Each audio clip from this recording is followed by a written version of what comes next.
He's open. He's open. Look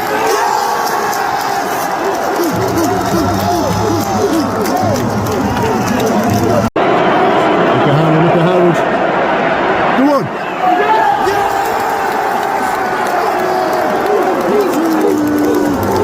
A few moments later.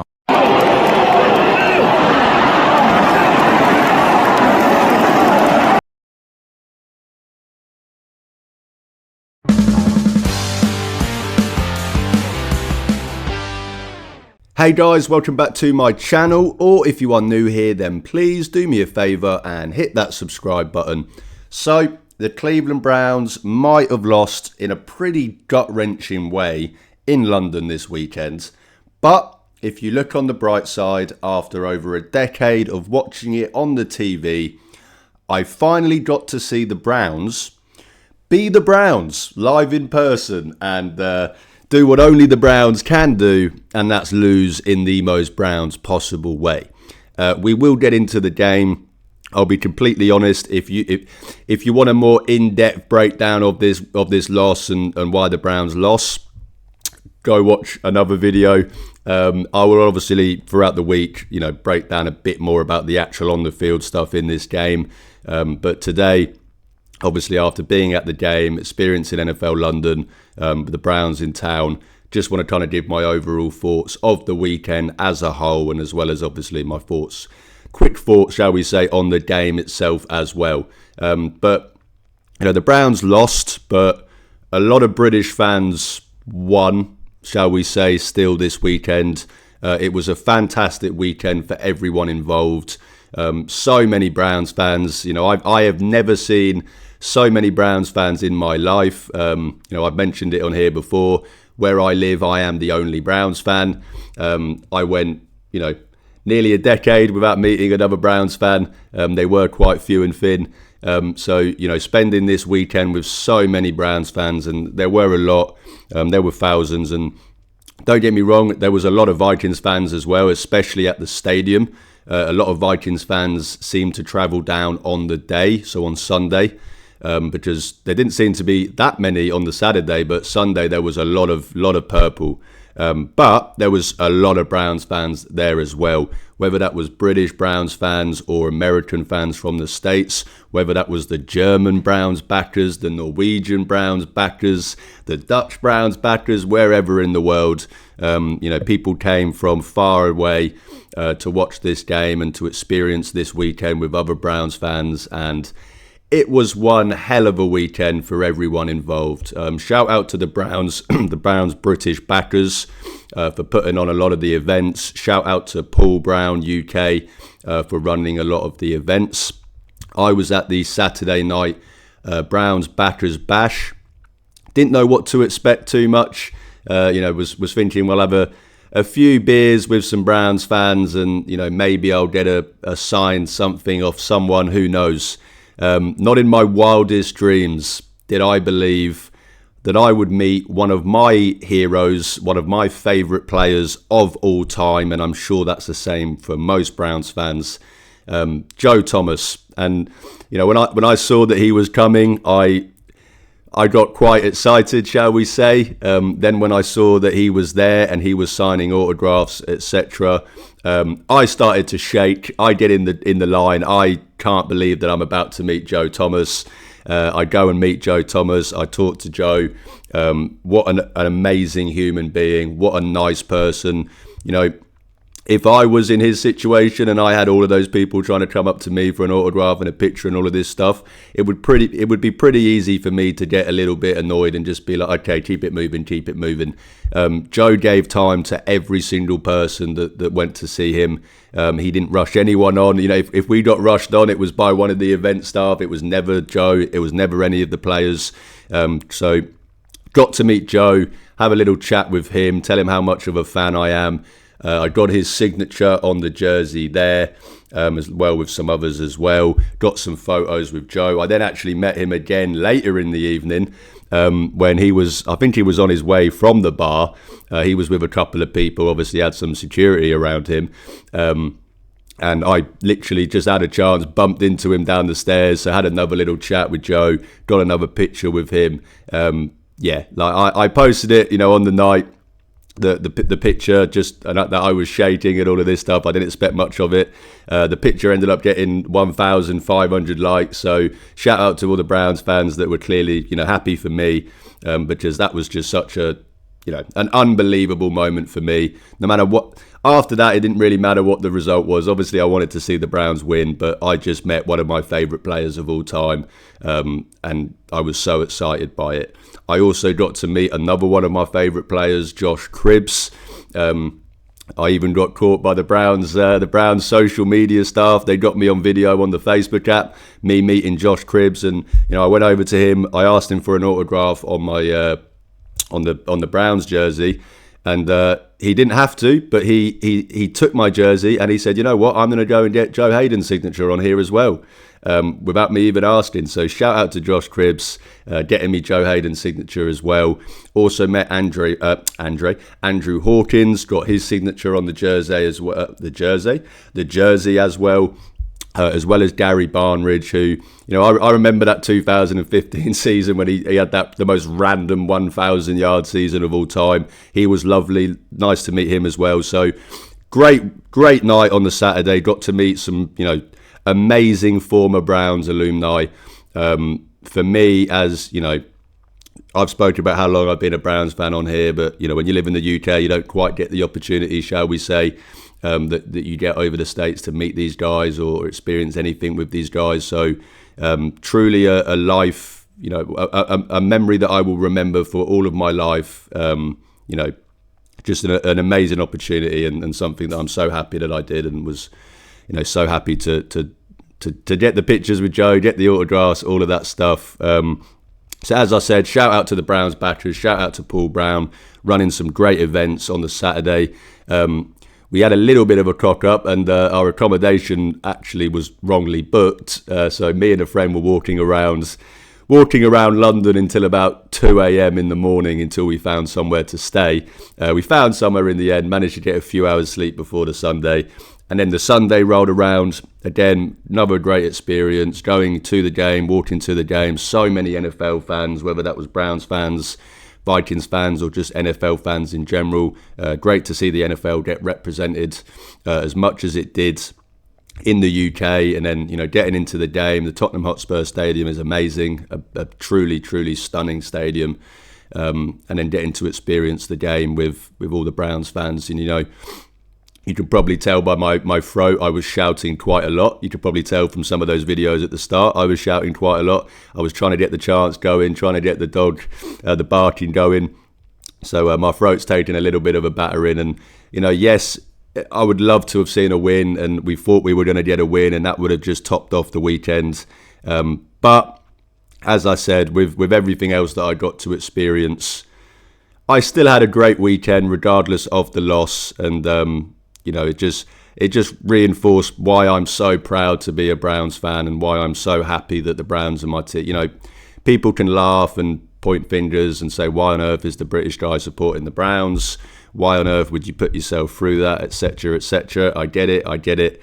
But I've said it before and I'll say it again. I would not change it for the world. I truly believe this is the best fan base in the NFL, one of the best fan bases in sports. Just so proud to be part of this fan base. I'm so grateful to everyone involved, all of the players, all of the staff that organised these events, all of the fans that were there that I got to meet. I even got to meet Brown Spider, the legend himself. So just an absolutely fantastic weekend despite the loss, and I wanted to make that known before I gave my slight thoughts on this game, because as I said, yes, the loss was disappointing, but it shouldn't be it shouldn't overshadow what was a fantastic weekend for Browns fans, and what showed other NFL fans around the league and around the world that we are a well-supported team, win or lose, and no matter what the record, we're going to support our team, and that's what Browns fans did. So great weekend, proud to be a Browns fan, and I'm just so grateful to everyone involved. So shout out to everyone. Moving on to the actual game itself. This was a disappointing loss, of course it was, especially to see it live. The game started and it was a little bit worrying because, the Vikings were getting some pretty easy yards early on, and you thought to yourself, oh boy, this is going to be a long day. They got a backup O-line, yet they can still run the ball. Jordan Addison wasn't even in for the first quarter, so slightly worrying signs at first. They were able to kind of, ride that storm initially, get a couple of stops. The Browns' offense looked somewhat better than we've seen the first 4 weeks. I will give it that. The run blocking was probably more improved. Quinshon obviously great in this game. Even Jerome Ford had a couple of nice plays in this game.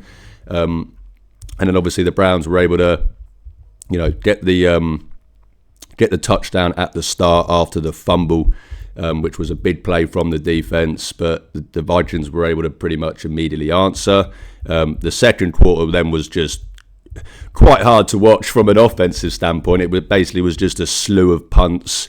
The Browns were able to get a field goal to end the half, but then Vikings pretty much came straight out of half, scored a touchdown, and you kind of thought, I've seen this before. Is this when they're going to now go score another 2 touchdowns and the Browns are going to lose 27-10? But the Browns were able to respond with another touchdown. Dylan Gabriel with a great throw to Njoku. That was right in front of where we were. That was a dot. I'll be honest, like a really, really good throw from Dylan. I was really impressed with that throw. Pretty much in triple coverage, and he put it where only David could get it. I was impressed with that throw, and then the defense was able to get a few more, force a few more punts. We got a fumble. Missed a field goal that I'm convinced was because of all of us behind the goal that were shouting at him. But then the moment that we all probably are going to remember from this game, in that fourth quarter, the Browns' offense, I think they got 1 first down in 4 possessions. They were unable to, move the ball in the fourth quarter. They were unable to go add to that lead, or at least, make that lead look a little bit better with less time on the clock. So the offense were unable to obviously come through and do that. But then, if I had said to anyone before this game that the Vikings would have to go 80 yards to win this game in the final 2.5 minutes, you'd put your money on the Browns defense getting the stop and the Browns winning this game. Unfortunately, they weren't able to do that, and it just felt inevitable. Once the first couple of plays worked, it felt inevitable that they were going to just drive down and score. I kept saying to my friend, he was like, it's fine, they'll get the field goal and it'll go into overtime, and it just felt like they were going to score the touchdown. I know a lot of people are going to criticise the clock management stuff, but in the end of the day, once they got past the 30-yard line, it was a guaranteed field goal. Like, they were making the field goal regardless, so the game was going to be tied. So I don't really have a problem with using the timeouts on defense there, because either you give up a score and you need to go and you need as much time as you can have to go and answer, or they just run the clock down as much as they can and kick a field goal and not give you a chance. So using those timeouts on defense, I was not that annoyed about. I didn't think that was egregious at all, that some people seem to think. But was the play calling conservative? 100%. Was there things that Kevin Stefanski did wrong in this game? 100%. Kevin O'Connell outcoached Kevin Stefanski in this game. There's no debating that. But I just think in the current world of social media, sports talk, you've either got to be one or the other. You've either got to say, no, Kevin Stefanski is the worst head coach ever. That was the worst decision ever. He should be fired today. Get rid of everyone. It's the worst thing to ever happen ever. Or on the other side, you have to say, nope, he did nothing wrong. He's an amazing head coach, best head coach that Browns have ever had. Nope, not taking any criticism. I like to be a little bit more balanced than that. I like to find myself a bit more in the middle. I've been criticised in the past. I've been accused of carrying water for Kevin Stefanski and all of this stuff. It's almost like they think that the guy pays me. I'm not going to carry water for anyone who doesn't pay me. That is for certain. The reason I make comments about Kevin Stefanski is because it's my objective opinion. I've tried to explain it on here before. I'm not in the business of clickbait stuff. That's the reason why maybe my channel hasn't grown as fast as some of the other guys' channels out there. But I would rather have a smaller channel where I can actually talk objectively about the Cleveland Browns, give my actual opinions, talk about it in a as I said, just sensationalized way. Because I believe that that's what fans deserve. Because otherwise you're just gaslighting fans one way or the other to try and, essentially rile up support for the narrative that you're trying to push. Kevin Stefanski was not great in this game. There was plenty of things that he could have done better, but also he has a rookie quarterback going up against Brian fucking Flores, who before this game was 9-1 against rookie quarterbacks. This is literally the rookie quarterback killer. I said it in the preview. This guy tortures rookie quarterbacks, and Dylan did not even look out of place out there.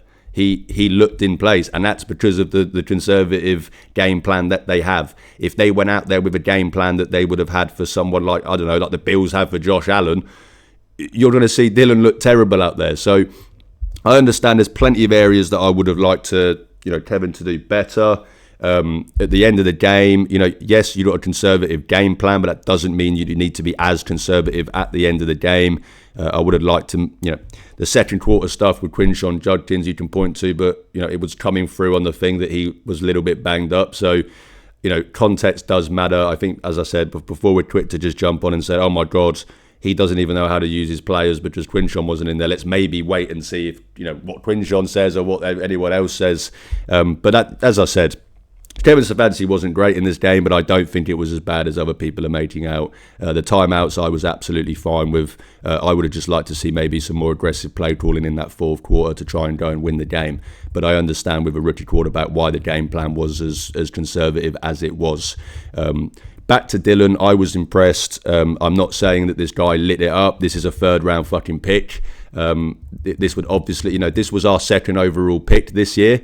Then yes, we'd obviously have different opinions on this performance, but as a third round pick making his NFL debut, as I mentioned, against Brian Flores, I was impressed. He looked decent out there. The offense wasn't great, wasn't lights out by any mean. I don't think any of it, I said in the preview, it doesn't matter how good he is, he's not going to just completely overhaul this offense.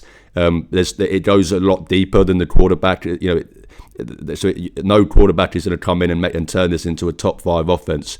But he had it looking like a more competent offense than we've seen under Joe Flacco. Of course, having no turnovers is a big part of that as well. Yes, they only scored 17 points again, I get it, but over 300 yards. They ran more plays than the Vikings. Third down wasn't great. They were great on fourth down though, 4 for 4. So I was impressed with Dylan, and from his first performance, I saw things that I liked. I saw things that we can work on going forward. He didn't prove to me that he's the Browns franchise quarterback, of course not. But he didn't prove to me that he's anything like a lot of the Browns media were trying to say in the off-season, aka Zach Jackson, Darryl Reuter, all of these people that were saying that he looked like worse than the fucking ball boys out there. Maybe that's why Darryl Reuter, is the person that he is, and why we probably would never ever listen to him for an evaluation about a quarterback. This is why you don't say shit like that in a couple of training camp performances. We all said it was ridiculous at the time, and it's ridiculous now. Dylan Gabriel proved a lot of people wrong this weekend, in my opinion. He looked competent. He ran a competent offense. He got sacked a couple of times, but he was able to get out of a couple of sacks as well. He looked fairly mobile. I was impressed with Dylan. 19 for 33, 190 yards, 2 touchdowns, 0 interceptions. Nothing to write home about, nothing to scream, we've got the best quarterback in the rookie class, of course not. But as I said, as a third round pick, I was impressed from what I saw from Dylan Gabriel. Quinshon Judkins, I'm running out of nice things to say about him on the field. Quinshon Judkins with his first 100-yard game, 110 yards, 23 carries. I think he also had about 40 yards, 18 yards receiving as well on that one run that he had. So he was fantastic in this game. He looks different when you see him live, and I'm sure anyone that's seen him will say the same. He just runs differently to these other guys. I don't know what it is. I love his running style. It's I don't want to do that thing, but it's Nick Chubb-esque in how he runs the ball, how he embraces contact, how he will run fucking through you, and how he'll pick up an extra couple of yards when he has no right doing so.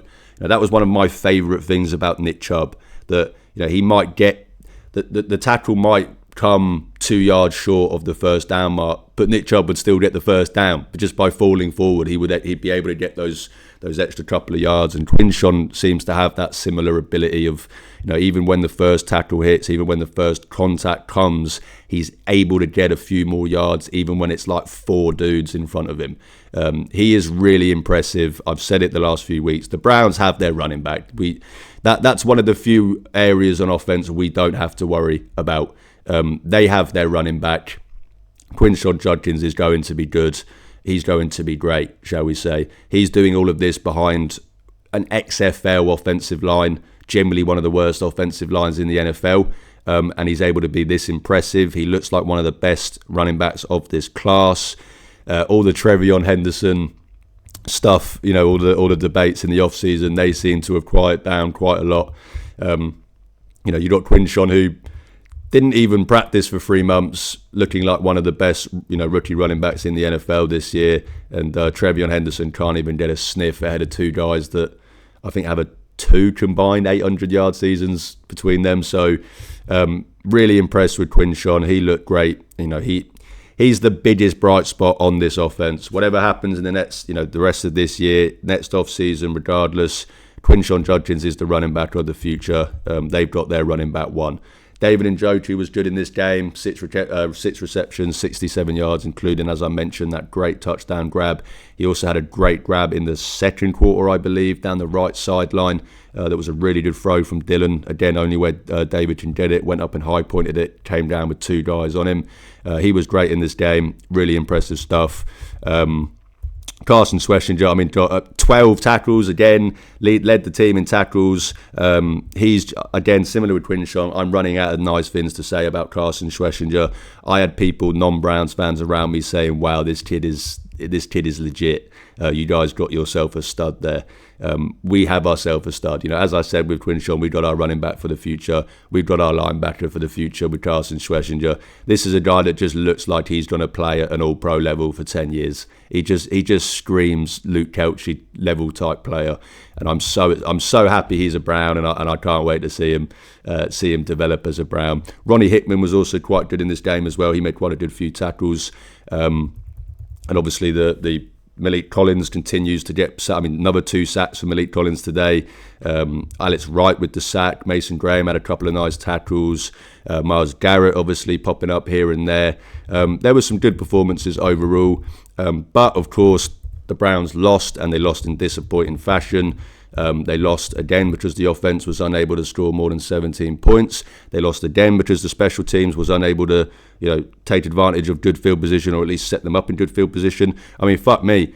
There was a moment where the Browns forced the stop on, it was like, I think the Packers' 20-yard line, or even less, like 15-yard line. So we were looking like we were going to have pretty good field position. And somehow the ball ends up on the Browns' half-yard line. Like, that's just awful special teams. And we've been saying it for weeks. I even get bored saying it now. Bubba Ventrone should have been fired last year. I'm usually the guy that, if anyone has been following me for any significant amount of time, I'm usually the one that, says maybe let's pump the brakes on the firing stuff. But Bubba Ventrone should have been fired last year. And the special teams just continues to get worse, just continues to be a hindrance for this team. Corey has to be hurt, because you don't go from being one of the best punters in the NFL to looking like he has the last 2 weeks. Ball just didn't seem right coming off of his foot. I think he is still clearly hurt. But that doesn't justify the special teams unit as a whole. They've been shit, continue to be rubbish. Bubba Ventrone can't go any sooner, I'll be completely honest, because he might like come up with a good field goal block unit for twice a season, but does that justify genuine awful special teams that are just giving up like 40, 50-yard returns every time? I don't think so. The special teams need completely revamping, and it starts with the coaching staff. The offense obviously continues to not be able to score 17 points. Whether you want to put that on Kevin Stefanski, at this point, I don't really care. I'm kind of fed up with the arguments now at this point, because I think both sides have more than enough reason to feel the way that they do. I just don't think it's a productive conversation to be having after week 5, but that's just my personal opinion. As I said earlier about Kevin, there's plenty of things that I can criticise him about. But in the end of the day, when your offensive line is just killing every single drive, I just don't know what you're supposed to do. Whether it's false starts, whether it's holds, whether it's illegal fucking, the O-lineman not lined up right. It's just the O-line is killing drives every single series. And, they're pretty much starting behind the sticks every single series because of this offensive line. Again, with some of the other things, I've been screaming this for weeks. I've been screaming this for 2 fucking years about this offensive line and how this needs completely overhauling. I don't expect to see any of these guys next year that are starting on this offensive line. Joe, we absolutely love Joe. Appreciate everything Joel has done, but it probably was time to retire last year, if we're being completely honest. And even with that being said, he's still probably the best offensive lineman on this unit. And if the best offensive lineman that you have out there is a 33-year-old that contemplated retirement and looks like he probably should have retired, you're not in a good shape. Not in a good shape at all. Was kind of surprised Cam Robinson didn't get the start, but he came in for 7 snaps, and I think he had 2 fucking penalties, so good start for him. Katie Leviston is not a tackle. This is a guy that will get moved to guard next year. He's only playing tackle because we have no tackles. The Browns' offensive line, I can't say it enough, it needs completely overhauling. I was a fan of the Mason Graham pick, but I can completely understand why people would say they should have took Membu. Membu was my number 1 offensive tackle this year. I'd have been perfectly happy with the Membu pick. The Browns have got a lot of overhauling to do on this offensive line. It's the biggest issue on this team, other than obviously. Well, I would say it is the biggest issue of this team, because you can say that quarterback is the biggest issue of this team, but it's not. That's kind of unfair, because that's not as specific. Dylan Gabriel is not the biggest issue on this team. The biggest issue on this team for the last fucking decades has been that we have no franchise quarterback, yes, but that's not a specific to Dylan Gabriel thing. Like, Dylan Gabriel is not as big of an issue as this Browns offensive line. The Browns offensive line is the biggest issue for this team, in my opinion, and the Browns will continue to be inept on offense if they are unable to figure out this offensive line. People can point to, some other teams can do this. Look at the Vikings in this game and et cetera, et cetera. But, you can maybe do with having a couple of backups in there. You can maybe do with having a couple of lackluster players in there. But when they're all bad and they're all committing penalties every fucking snap, it's just, as I said, you're unable to do anything on offense. So the offensive line is the biggest problem on this team. It's what needs the biggest addressing. And number 2, you could probably say, is the wide receiver. Jerry Jeudy just continues his nightmare season. After a fantastic season where he rightfully so got a lot of praise from people like me, Browns fan, people in the media. We extended him. People questioned it at the time. 17 million. He went and had the Browns record receptions, 1,200 yards. He looked fantastic. But this year it just has been a nightmare. He does not look like a wide receiver 1. He is dropping passes. He's showing why a lot of people viewed him as a wide receiver 2. For me, it's, Jerry Jeudy is a good player, but he's a streaky player. And I think we even saw that last year. There were games last year where we were really frustrated with Jeudy, even with the stats that he had on the season. So I just think he's a streaky player that, if you're a good team and you're playing well and you're playing good football, I think he can be beneficial to your team and good to your team. But when he's on a bad team and he's the only fucking guy there, I think that's why you see what we've seen this year, and you can see the faults in Jerry Jeudy. If Jerry Jeudy had 2 top 32 wide receivers next to him, I don't think it would look as bad. But as I said, he's a streaky player that, has given reasons for people to believe that he's not the wide receiver one for the future for this team. He needs to improve. Isaiah Bond, I think, looked decent. People are going to point to the fact that he celebrated on that last drive. Didn't affect the game at all. I think people are just being miserable for the sake of being miserable. Isaiah Bond, you don't look at the snap counts. He's pretty much established himself as that wide receiver too. And I expect him to be so going on. I expect him to get more targets throughout the year, and hopefully they can use him more. And in the tight ends, finally on the offense, the Browns just need to run 12 personnel every snap. I mean, the 12 personnel, don't fix it if it ain't broke. 12 personnel with David Njoku and Harold Fanning is just a mismatched nightmare. It is a joy to see. The wide receivers are awful, but it could be worse. The Browns should have no wide receivers and also have no tight ends and running backs.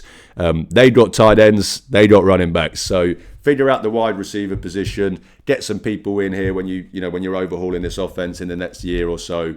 And this Browns passing game should look a lot better, obviously, if they're able to improve the offensive line as well. But that's my thoughts on the individual players in this game. In terms of just the loss, as I said, overall, it's disappointing. But and it's easy to put this on the defense when you've got what we think is an all-world defense, and you're put in a position where they've got 2.5 minutes to stop Carson Wentz and a backup O-line going 80 yards. You expect them to do that. They couldn't come through. They failed in that moment, if we're being honest. But it is hard to then go, well, it's all the defense's fault when the offense, again, can't score more than 17 points, can't take advantage of all the great opportunities that the defense put them in earlier. It just feels unfair to do so. So, yes, this defense, if they get a stop at the end, then the Browns win this game. But if the Browns offense can take advantage of the opportunities they were given by the defense, in the entire game leading up to this point, then that probably doesn't matter anyway. So this was probably the most collective loss of the season. The first 4 weeks, you couldn't really put any blame on the defense. That was just so clearly a football team that has a great defense with an offense that is shooting themselves in the foot and actually playing against the other defense. Whereas this week was the first week where you could say, okay, well, the defense, had a hand in it. But I also don't think you can just put this entirely on the defense. This was about a team loss as you can get, really, in this game. So really disappointing to see. But as well, I don't think it should be understated that, yes, it was Carson Wentz. Yes, it was a backup O-line. I would have, I expected to see the Browns defensive line perform better in this game. But they still have got good players out there. And I said this in the preview, they still have Justin fucking Jefferson, one of, if not the best wide receivers in the NFL. And after watching him, I'd probably say he is the best wide receiver in the NFL. It looked like he was playing a different sport to the Browns wide receivers. Like, he is incredible. Like, Justin Jefferson is him. Watching it on the TV is impressive enough. Seeing it in person, wow. Like, he is just so fucking good, guys. I can't express how good Justin Jefferson is. Like, he is better than every Browns wide receiver combined. And that's not a joke. They've also got Jordan Addison. He didn't even play in the first quarter. Obviously, he got the touchdown at the end to win the game. TJ Hockenson. So, I said it in the preview. Yes, they got a backup O-line, and Carson Wentz is back there. But Carson Wentz is a first-round draft pick that has, this isn't someone that, just randomly coming off the street. Yes, we think that there's plenty of bad things about Carson Wentz, but he can sling the football. He can throw a football is what I'm trying to say. And if you can throw a football and you have Justin Jefferson, Jordan Addison and TJ Hockenson out there, you're probably going to do quite well. And that's what they did. I mean, some of those passes to Justin Jefferson and Jordan Addison had no right being completions, but because it was Justin Jefferson and Jordan Addison, they were able to come down with it. Justin Jefferson was truly incredible in this game. So as much as you can say, the Browns should have done this, they should have done that, you do also have to give credit to the Vikings. They went 80 yards on one of the best defenses in the NFL and were able to get a touchdown with 25 seconds left in the game. So as much as we can sit here, criticise the Browns, plenty of stuff that we can criticise them about. you do got to put your hand up and say that the Vikings came through and they played well in the areas that they had to. Carson Wentz had a good game, obviously disappointing to see, 25 for 34, 236 yards. So the streak does continue. We are now one game away from 2 full seasons worth of games of not giving up a 300-yard passer. But in the end of the day, who cares when the combined record is, 5-28? Plenty of bad from this game. There's plenty of stuff that, as I said at the start, I'm sure I'll do a more in-depth dive into and talk about the kind of, the areas of this team and where it's going wrong, etc., etc. But some positive performances. Our rookie class continues to look great. Dylan looked decent out there as well. If he can just prove himself to be like a decent backup that you can have for the next 5 years, that you'd feel comfortable putting in for a couple of games a season, add that to this already, incredible draft class that the Browns have, and that is just a slam dunk, one of the best draft classes they've ever had. So, I do think it's easy to get upset. It's easy to get angry. The Browns are 1-4, but they should be 3-2, really, against the toughest 5 games scheduled to start the NFL for any team, with an offense that can't score more than 17 points. So there are some silver linings in there. To play like that when you're that bad on offense against such good teams and still be in it pretty much every single game, still be fighting in every single game. I saw people, try and compare this to 2016, 2015 teams. Those teams went out to try and lose. Don't compare a team that didn't try to a team that is at least giving fight. Yes, they're 1-4. I get it. People want wins. I understand that. And if they don't get wins, you don't care. I understand. But don't compare a team that is fighting to a team that didn't want to win. I think that's unfair to these guys that go out every single week and put their bodies on the line. You can criticise some of the players. You can criticise some of the coaching staff for the play calling, for the performances. But one thing you can't criticise is that they go out there every week and put their bodies on the line for the Cleveland Browns and the Cleveland Browns logo and the Cleveland Browns fans. So, again, plenty of stuff to be annoyed about. Some silver linings. Just feels like the average Browns lost, I suppose, this season. But I had a fantastic weekend. Was amazing meeting so many Browns former players, meeting Joe Thomas, meeting so many Browns fans. I had a great time. Can't wait to do it again. And on the reverse, to get over to the States for a game in Cleveland as well. But that would do it for me today, guys. That's my thoughts on the game. As I said, I was probably a little bit all over the place with this one.